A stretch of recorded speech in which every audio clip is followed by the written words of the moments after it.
Bismillahirrahmanirrahim. Assalamualaikum warahmatullahi wabarakatuh. Waalaikumsalam.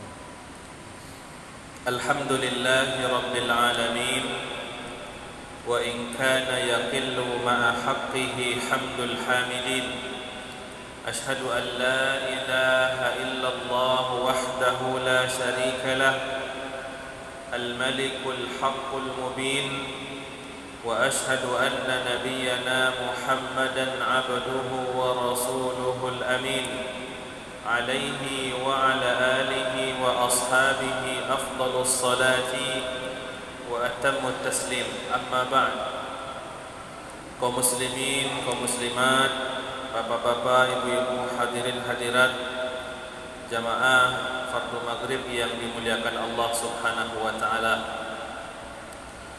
Mengawali kajian kita pada malam hari ini, tiada ungkapan yang lebih indah melebihi ungkapan tahmid alhamdulillahirabbil alamin. Segala puji hanyalah milik Allah Azza wa Jalla, Tuhan semesta alam, yang dengan izin, rahmat, hidayat, ma'unah dan pertolongannya kita dapat hadir di rumah Allah yang mulia ini. Semoga kita senantiasa diberikan oleh Allah kekuatan, istiqamah dalam menjalankan syariat agamanya. Kemudian tak lupa dan tidak bosan salawat dan salam kita hadiahkan untuk Nabi Muhammad sallallahu alaihi wasallam, untuk keluarganya, sahabatnya dan pengikutnya yang setia hingga akhir zaman. Bapak-bapak, ibu-ibu, hadirin hadirat yang berbahagia,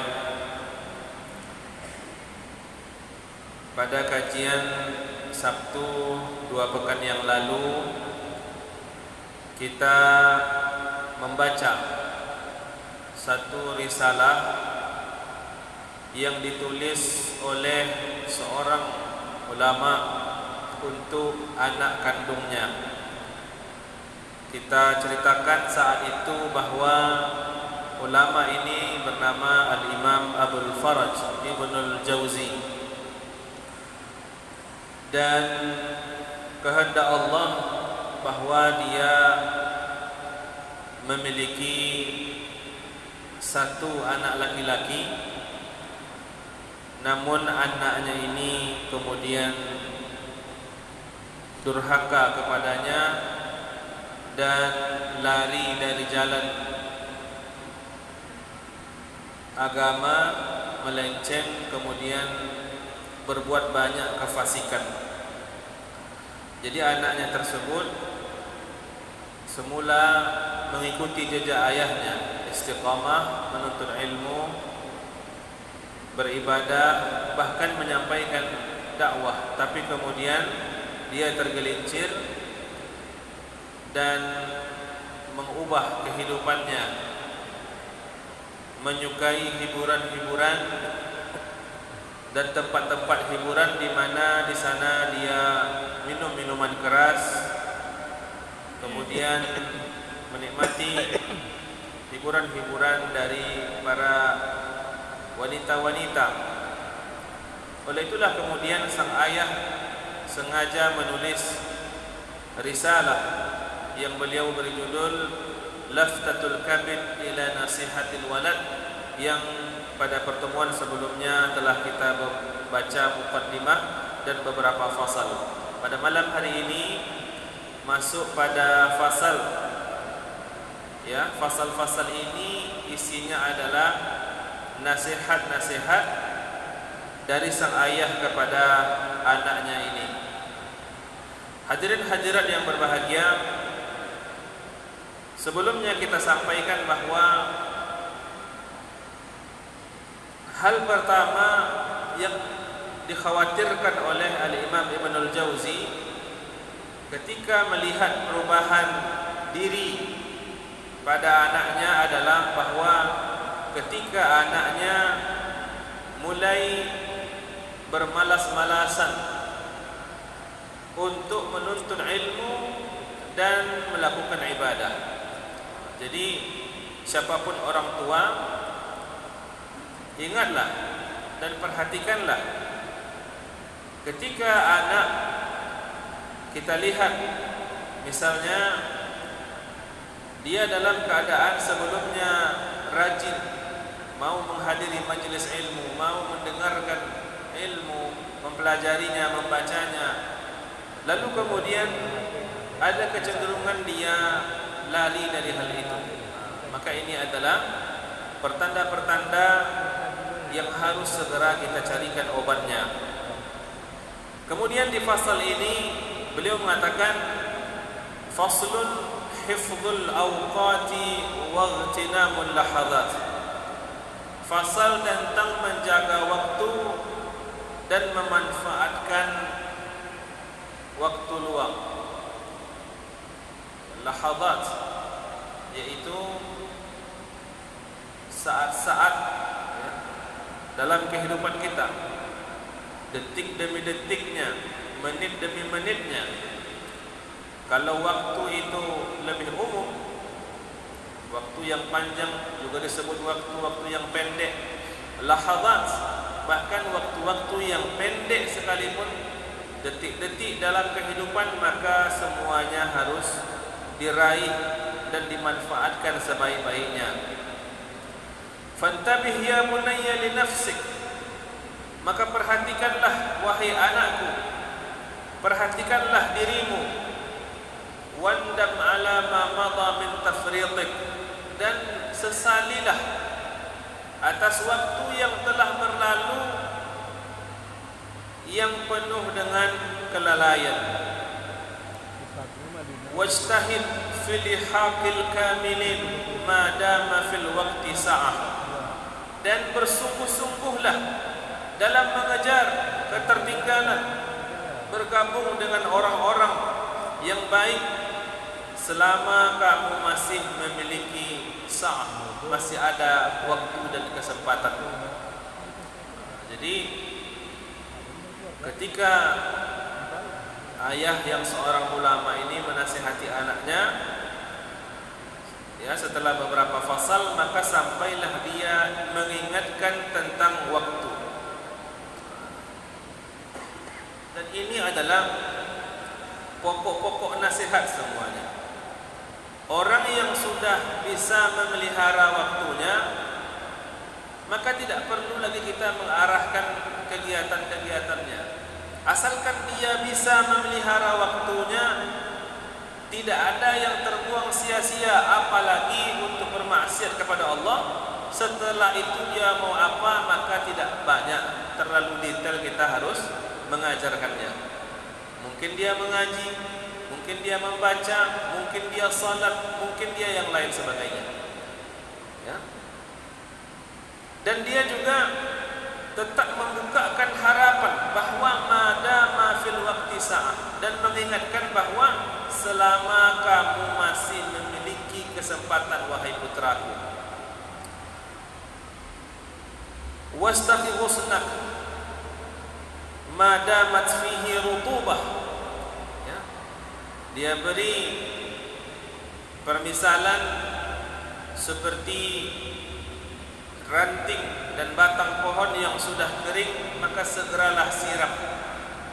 Kalau pohon kan besar, ya. Coba kita bayangkan tanaman yang kecil, yang masih berbentuk ranting yang kecil, maka kata ayahnya, segeralah siram tanaman ini, madamat fihi rutubah, selama dia masih hidup, walaupun sudah kering, masih ada rutubahnya, ya.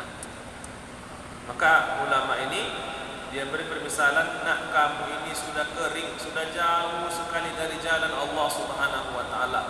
Tapi cepat, mumpung masih ada kesempatan, walaupun ranting ini sudah kering, tapi dia masih hidup, segeralah siram, kembali ke jalan Allah Subhanahu wa taala.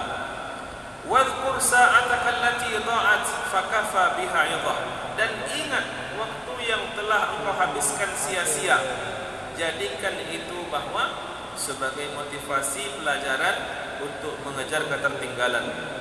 Zahabat lazzatul kasal wa fatat maratibul fadail. Bukankah telah pergi kelezatan bermalas-malasan, telah hilang kelezatan bermaksiat kepada Allah Subhanahu wa taala, telah hilang lezatnya lalai dari mengingat Allah Subhanahu wa taala, dan telah banyak fadilah-fadilah yang engkau lewatkan. Bapak Ibu yang dimuliakan Allah Subhanahu wa taala, manusia bahkan termasuk yang fasik, yaitu para pembuat dosa sekalipun, maka dia akan tahu bahwa lazzatul ma'asi lahtah, ya, zailah, kelezatan maksiat, kelezatan berlalai-lalai, bermalas-malasan itu dia zailah, sesaat kemudian hilang. Wa yabqa iqabuha, yang tersisa adalah penyesalannya, dan yang tersisa adalah azabnya.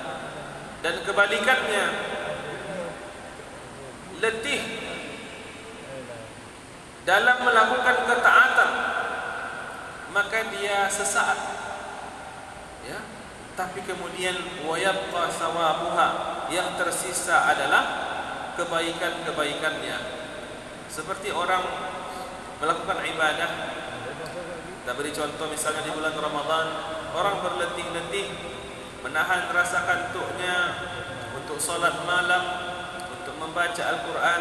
Memang ada yang dia tahan, badannya merasakan keletihan, tapi kemudian sesaat setelah selesai hilang semua keletihan itu, berganti dengan rasa bahagia yang Allah tanamkan dalam dirinya.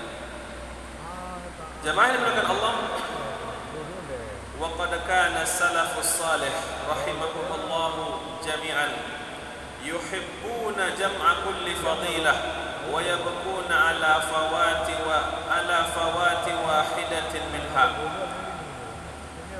Dahulu para sahabat Rasulullah sallallahu alaihi wasallam, mereka begitu senang untuk mengumpulkan semua kebaikan, dan mereka menangis kalau melewatkan satu kebaikan saja.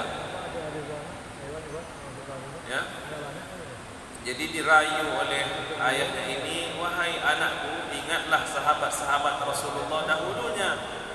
Jangankan mereka untuk berbuat malas, berbuat dosa, berlalai-lalai dari mengingat Allah, mereka begitu senang mengumpulkan kebaikan demi kebaikan, dan mereka menangis kalau melewatkan satu saja. Maka dia beri contoh. Ibrahim bin Adham mengatakan, kami menjenguk seorang ahli ibadah yang sakit, sudah sakit berat, dan dia melihat kepada kedua kakinya. Jadi ada seorang ahli ibadah, dia sudah sakit menjelang mautnya, dan dia lihat kedua kakinya, lalu dia menangis.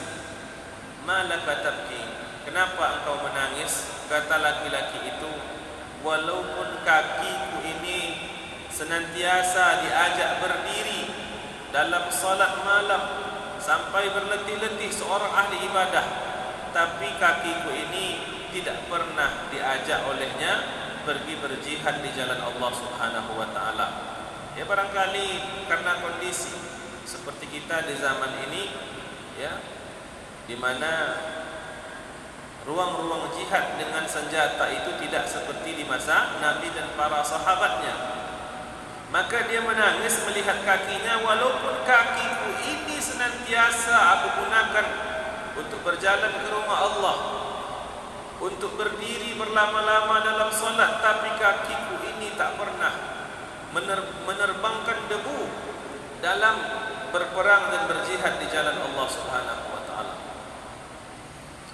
Jadi pertemuan sebelumnya kita sampaikan bahwa syaitan dalam hal maksiat ini paling mudah menjerumuskan seseorang yang memiliki himmah, memiliki jiwa yang rendah, jiwa yang hina, yang dia tidak memiliki motivasi dan cita-cita yang tinggi. Orang seperti inilah yang akan mudah dijerumuskan oleh syaitan. Ya. Sehingga kalau kita lihat, ya, kadang-kadang sebahagian orang, apalagi di zaman sekarang di mana media sosial ini menyebarkan segala-galanya, karena begitu rendah jiwa seseorang, dia masih mengaku beriman, tapi kemudian dia mengatakan bahwa dia sanggup untuk masuk neraka Allah Subhanahu wa taala. Dia tidak takut lagi dengan neraka Allah Subhanahu wa taala. Ramai di situ, katanya, banyak kawan di dalam para pelaku maksiat. Maka jiwa-jiwa seperti ini memang kalau penyakit sudah sampai pada tahap yang paling kronis, maka Imam Ibnul Jauzi mengingatkan anaknya bagaimana dahulu orang yang memiliki cita-cita yang tinggi. Karena dengan himmah aliyah, dengan orang memiliki jiwa yang mulia, cita-cita yang tinggi, itulah kemudian dia bisa mengangkat dirinya, melawan hawa nafsunya, dan bisa terlepas dari jeratan-jeratan syaitan. Yang lain, wa maka akhar, juga diceritakan yang lain menangis. Faqalu ma yubkik, ketika dia ditanya, kenapa engkau menangis? Faqala ala yawmin madha ma sumtuhu wa ala lailatin dhahabat ma qumtuha. Karena berlalu satu hari di mana aku tidak puasa sunat, dan berlalu satu malam di mana aku tidak menegakkannya dengan qiyamul lail. Jadi dia langsung mengingatkan anaknya tentang jiwa-jiwa yang memiliki semangat yang tinggi. Ya. Jadi orang yang sudah terjerumus ke dalam dosa, Imam Ibnul Qayyim jelaskan dalam banyak kitabnya seperti Ad-Da' wa Dawa, antara dua saja. Kalau dia bisa bertaubat, menyesal, kemudian Allah Subhanahu wa taala berikan dia taufik, maka penyesalannya itulah yang akan menjadi energi untuk mengejar ketertinggalannya, dan dia bisa kembali kepada posisi sebagaimana sebelum dia berbuat dosa, bahkan bisa lebih. Tapi kemudian ketika dia tidak mampu mengejar, tidak mampu bertaubat dengan sebetul-betulnya, dengan taubat yang nasuha, tidak memiliki penyesalan yang dapat dijadikan kekuatan mendorongnya beramal saleh, maka dia akan semakin hilang himmah di dalam dirinya, semakin hilang cita-cita tinggi dan kemuliaan diri. Kemudian lama-lama dia akan semakin meninggalkan ibadah kepada Allah Subhanahu wa taala. Cobalah lihat syaitan, bagaimana seseorang kemudian yang istiqamah di jalannya secara berangsur-angsur, maka dia tergerus dari amal solehnya. Semula dia rajin beribadah, katakanlah berjamaah di masjid, lalu kemudian mulai hilang himmah, cita-cita dalam dirinya, maka kadang-kadang dia jamaah, kadang-kadang dia tidak. Kemudian tak lama setelah itu, maka dia kemudian biasa untuk meninggalkan solat berjamaah, karena baginya yang penting saya masih solat, banyak lagi yang tidak solat. Dan begitu seterusnya, bagaimana syaitan mengikis kekuatan cita-cita mulia yang ada dalam diri seseorang. Hadirin hadirat yang dimuliakan Allah Subhanahu wa taala, ada seorang yang bernama Amir ibn Abdul Qais. Dia ini seorang yang terkenal dengan ilmu dan amalnya. Maka datang seorang teman, ya, datang seseorang kepadanya, ingin ia bercerita, ingin mengobrol. Ya barangkali yang yang dia tahu tak begitu banyak faedah di dalamnya. Maka ketika laki-laki itu mengatakan, "Kif ukallimak?" Wahai Amir ibn Abdul Qais, berhentilah sejenak, aku ingin bicara denganmu. Maka Amir ini dia tahu orang ini dia biasa berbicara pada apa-apa yang tidak banyak faedah. Kata Amir ibn Qais, faqala amsikis syams. Kalau begitu tolong kau tahan matahari sejenak supaya matahari itu tidak berputar. Ya, supaya kita bisa mengobrol sebentar. Hadirin hadirat yang dimuliakan Allah Subhanahu wa taala. Maka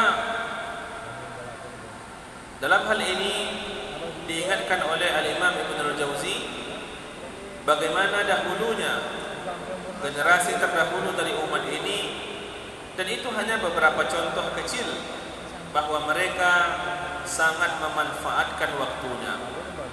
Ya. Maka kalau kita lihat pada diri seorang anak, maka dia mulai bermalas-malasan, mulai memiliki kecenderungan untuk bermaksiat, maka segera tanamkan dalam dirinya motivasi untuk memanfaatkan waktunya sebaik-baiknya. Tanamkan cita-cita yang tinggi. Hadirin hadirat yang berbahagia, kemudian dia lanjutkan faslun al-intibah ba'da al-ghaflah, yaitu kembali sadar setelah lalai. Ya, jadi dia buat fasal tentang seseorang bagaimana dia bisa kembali sadar setelah mengalami kelalaian.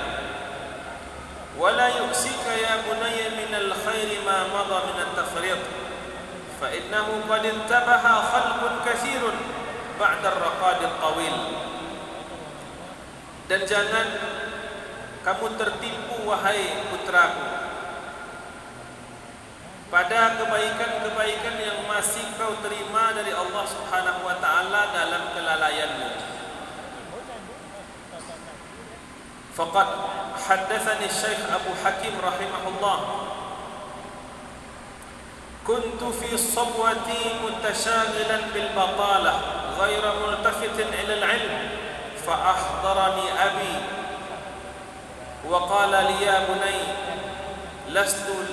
lastu abqa laka abada fakhudh 20 dinaran waftah laka dukkan khabbas wa taksab. Maka ada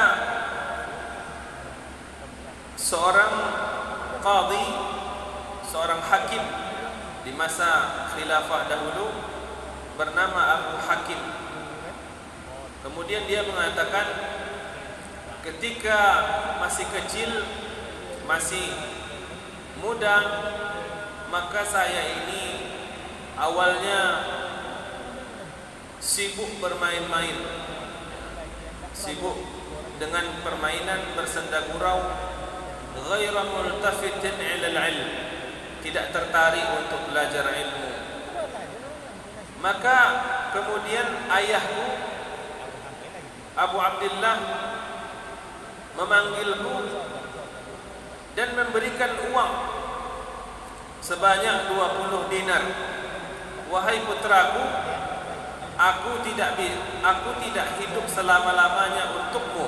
Ini uang 20 dinar, silakan engkau buka dukan khabbas wa taksab, silakan buka kedai roti dan kamu bisa mencari uang.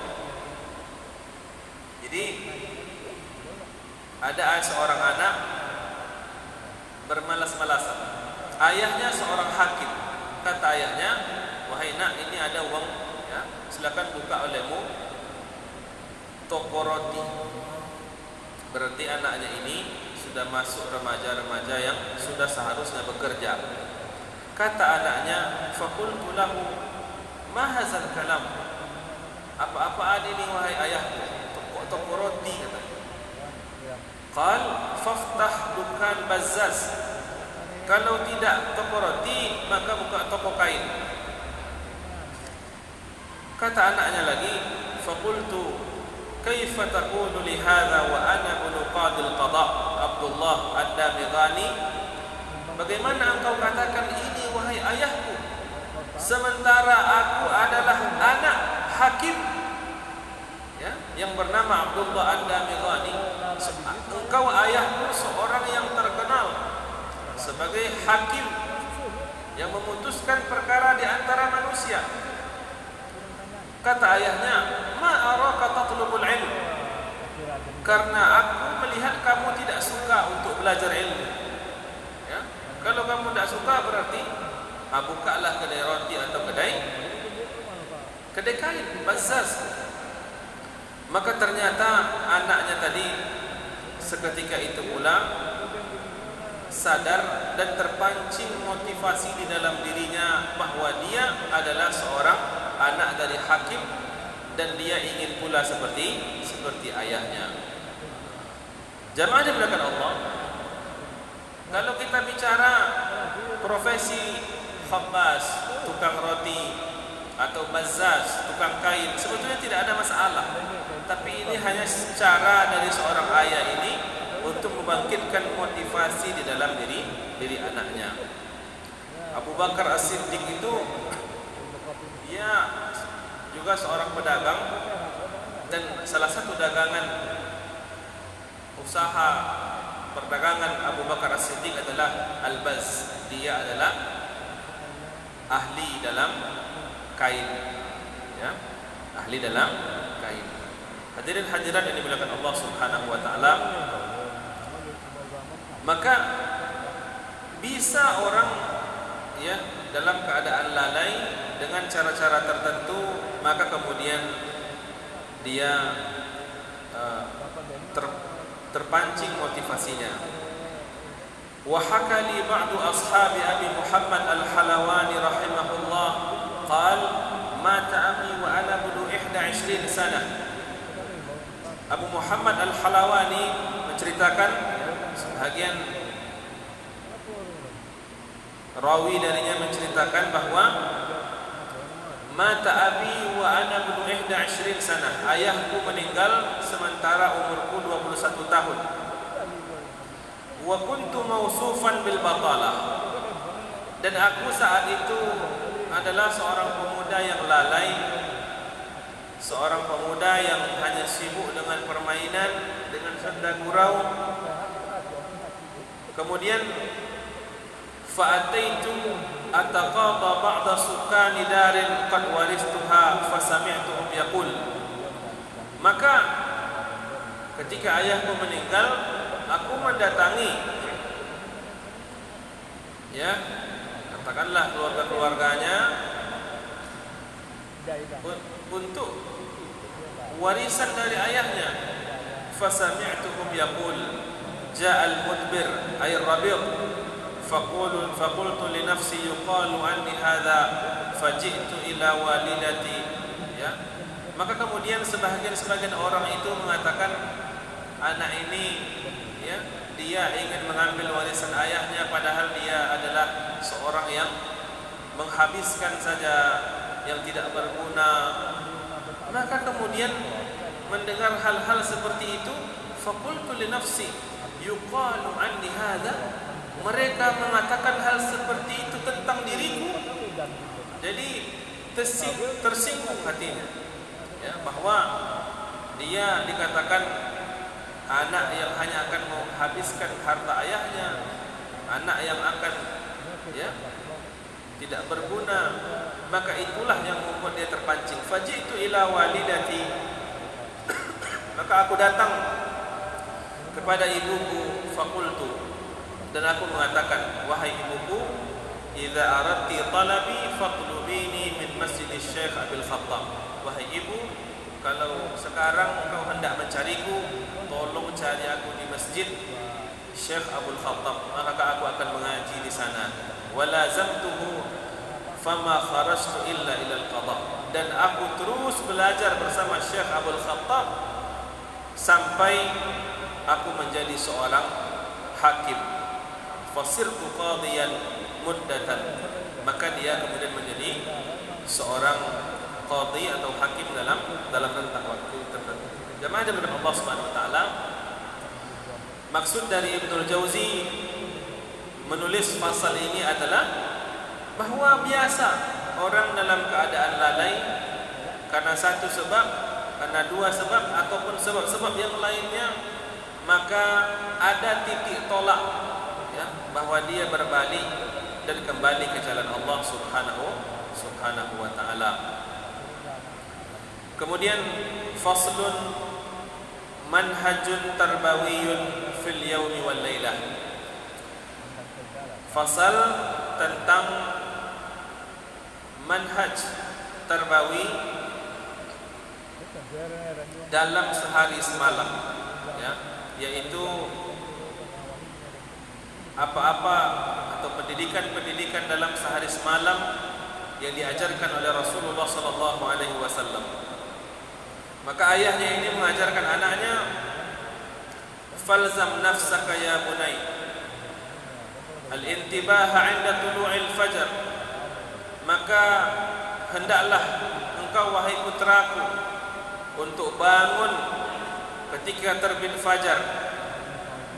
Wala tatahaddath bihaditsid dunya, dan pada saat itu jangan kamu membicarakan perkara-perkara dunia, karena dahulunya sahabat-sahabat Rasulullah mereka tidak suka membicarakan perkara dunia pada waktu tersebut. Jadi diarahkan anaknya supaya bangun sebelum subuh, dan ketika bangun jangan diingat-ingat dunia di waktu itu ya. Jadi beliau mengarahkan jangan diingat-ingat dunia atau membicarakan dunia pada waktu itu. Jadi waktu subuh atau sebelum subuh itu adalah waktu yang paling baik bagi seseorang untuk mengingat Allah Subhanahu wa taala. Kemudian katakanlah ketika engkau bangun, katakanlah, ucapkan alhamdulillahilladzi ahyani ba'da ma amatani wa ilaihin nusyur. Baca doa. Baca lagi doa, alhamdulillahilladzi yumsikus sama an taqa 'alal ard illa bi idzni innallaha bin nasi la raufur rahim. Artinya kata ayahnya, bangun sebelum subuh, baca doa. Summa qum ila taharah, bersucilah, warka' sunnatal fajar, dan kemudian lakukan salat sunat fajar. Jamaah yang dimuliakan Allah Subhanahu wa taala, dalam fasal ini nampak Imam Ibnul Jauzi tidak pula mengarahkan anaknya untuk salat malam ya, salat witir, tahajud dan witir. Ini kan menandakan bahwa anaknya ini sudah pada level yang paling rendah, sehingga dia mulai dengan mampu bangun di saat terbit fajar, kemudian salat sunat 2 rakaat ya, salat sunat fajar 2 rakaat. Nah, berarti juga dalam memperhatikan anak, tak pula boleh kita langsung ya. Kalau dia belum bisa menjaga salatnya, pastikan arahkan dia dulu menjaga salatnya. Mampu dia bangun subuh, mampu dia nanti salat zuhur pada waktunya, asar pada waktunya, maghrib dan isya. Tak pula perlu dipaksa, kamu bangun jam 3, kamu bangun jam 4 ya. Cukup biarkan dia dulu menjaga yang wajib ini.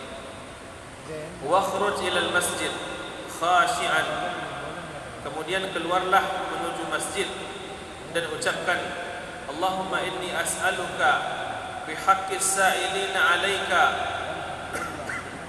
wa bihaqqi mamshaya hadha anni lam akhruj ashran wala batara wala riya'an wala sum'ah, kharajtu ibtiqa'a sakhatik wa ibtigha'a mardatik. Ya Allah, aku memintamu dengan hak orang-orang yang memohon kepadamu dan dengan hak perjalananku menuju masjid ini anni lam akhruj ashiran wala batara, bahwa aku tidak keluar dari rumahku untuk menyombongkan diri dan untuk berbangga-bangga hati, wala riya'an wala sum'ah, tidak karena riya dan tak pula karena ingin dipuji-puji. Kharajtu ittiqa'a sakhatik wa ibtigha'a mardatik, aku sengaja keluar dari rumahku untuk menghindari murkamu ya Allah dan mencari ridhamu. As'aluka an tujirani minan nar, maka aku memohon kepadamu agar engkau hindarkan aku dari azab neraka. Wa an taghfira li dhunubi, dan engkau ampuni dosa-dosaku. Innahu la yaghfiru dhunuba illa ant, karena sesungguhnya tak ada yang mengampuni dosa kecuali engkau. Kemudian waqsidus salah ila yaminil imam, carilah tempat, ya, posisi salat di saf di sebelah kanan imam. Ini kan memang juga anjuran bagi siapapun, ya, untuk ketika menyusun saf maka dia susun sebelah kanan terlebih dahulu, ya, lalu sebelah kiri, diseimbangkan. Ketika engkau telah selesai dari salatmu, maka ucapkanlah la ilaha illallah wahdahu la syarikalah, lahul mulku wa lahul hamdu, yuhyi wa yumitu wa huwa ala kulli syai'in qadir. Ucapkan 10 kali. Wasabbih 10, bertasbihlah 10 kali. Wahmid 10, bertahmid 10 kali. Wakabbir 10, bertakbir 10 kali. Waqra ayatul kursi, bacalah ayat kursi. Was'alillaha subhanahu qabulas salah, dan mohonlah kepada Allah agar Allah menerima salatmu. Fa in sahha fajlis dzakiran Allah Ta'ala ila an tatlu'a asy-syams wa tartafi'. Maka kalau setelah selesai duduklah mengingat Allah Subhanahu wa Ta'ala sampai terbit matahari dan meninggi, ya. Ketika matahari terbit dan dia meninggi, artinya menunggu waktu asyuruq. Thumma salli wa tarka' ma kutiba lak, kemudian salatlah, ruku'lah apa-apa yang telah dicatatkan atasmu. Wa in kana 8 rakaat fa huwa hasan, kalau bisa 8 rakaat maka itu adalah sesuatu yang baik. Jamaah dimuliakan Allah Subhanahu wa taala, artinya dalam fasal ini seorang anak ketika dia mau, ya, mengikuti nasihat ayahnya, segera arahkan dia untuk dapat mengisi waktunya mulai sejak dia bangun tidur, kemudian supaya dia bisa mengawali harinya dengan amal-amal saleh, karena hal itulah kemudian yang dapat memeliharanya, ya, dari hawa nafsunya dan dari godaan syaitan. Jamaah dimuliakan Allah Subhanahu wa taala, ketika seorang anak, ya, bangun, ya, mampu dia bangun dari tidurnya, melawan rasa kantuknya, ya, kemudian dia salat subuh. Diawalinya dengan salat sunat fajar, kemudian salat subuh berjamaah, kemudian dia tahan duduk di rumah Allah berzikir sampai terbit fajar, terbit matahari syuruk, kemudian dia salat syuruk, ya, ataupun salat duha. Maka insyaallah taala hal-hal seperti inilah yang akan mengundang kembali motivasi di dalam dirinya agar dia bersemangat, ya, untuk kembali memiliki cita-cita yang tinggi dalam penghambaan dirinya kepada Allah Subhanahu wa taala. Mungkin barangkali pada hari-hari tertentu kita mencoba, ya, yang seperti ini, bangun subuh, kemudian salat subuh berjamaah, ke masjid, kita tunggu waktu sampai syuruk dengan zikir, istighfar, dengan doa, maka kita langsung merasakan pada pagi hari itu energi positif itu sudah datang ke dalam diri kita, ya, pikiran-pikiran yang jernih itu sudah masuk ke dalam pikiran kita. Terbayang rasanya hal-hal yang produktif. Kalau setelah itu nak pergi ke kebun, semangat badan nasab. Kalau ingin berjualan, semangat rasanya, yakin akan rezeki Allah Subhanahu wa taala. Kalau ingin pergi belajar, maka rasanya Allah Subhanahu wa taala membukakan untuknya. Awalnya adalah dengan memulai hari dengan zikir, solat dan beribadah kepada Allah Subhanahu wa taala. Maka Imam Ibnu Jauzi pada fasal yang tadi, beliau mengingatkan anaknya agar senantiasa mengawali harinya itu dengan hal yang telah kita sebutkan tadi. Jamaah dengan Allah, barangkali 3 fasal ini yang dapat kita baca pada malam hari ini, semoga bermanfaat. Lebih dan kurang kami mohon maaf. Wassallallahu ala nabiyyina Muhammad wa ala alihi washabbihi wasallam. Assalamualaikum warahmatullahi wabarakatuh.